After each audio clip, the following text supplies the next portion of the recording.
देखो एबे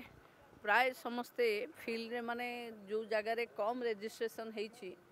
बेसी रिजेक्शन अच्छी से जगह को स्पेशल फोकस दूची विभाग एबे गोटे मालकानगिरी रो दुईटा ब्लॉक रो रिपोर्ट आसीथिला दुईटी पंचायत रो भी रिपोर्ट आसीथिला सेठी कालीठू टीम पहुंची चंती सीडीपीओ को दायित्व रे वेरिफिकेशन चली मु भाबुची आमे 15 दिन भितरे प्राय वेरिफिकेशन हो जिवो जो माने योग्य हिताधिकारी से माने ए जो चतुर्थ पर्याय हबो सेथिरे आमे शामिल कर देबो जिल्ला रे वेरिफिकेशन विशेष भाबरे दरकार पड़े मालकानगिरी अच्छी कोरापुट बंडाहिल रे अच्छी गजपति रे अच्छी कोठी कोठी अप्लाई कला बळे जेतबे प्रथमे सर्वर डाउन हेतिला सेतबे जो माने अप्लाई करथिले से माने आ द्वितीय थर बोधे करी नाहंती से मानकर बहुत जगह रे रही जाइछे हे जीवो मतलब लागु फिजिकली माने प्रति जिल्ला रे 5-5 हजार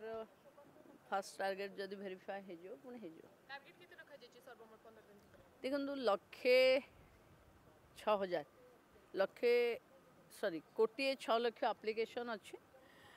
सेथिरे 2,67,000 भितरु 22% रो जहा रिव्यू म नैथली 22% रो हे जाइछि बाकी आहुरी सब पड़ के अच्छे आउ जो माने नुआ जहाँ को यही मासरे 21 है सी भी नुआ अप्लाई करिवो सी भी पाइबो।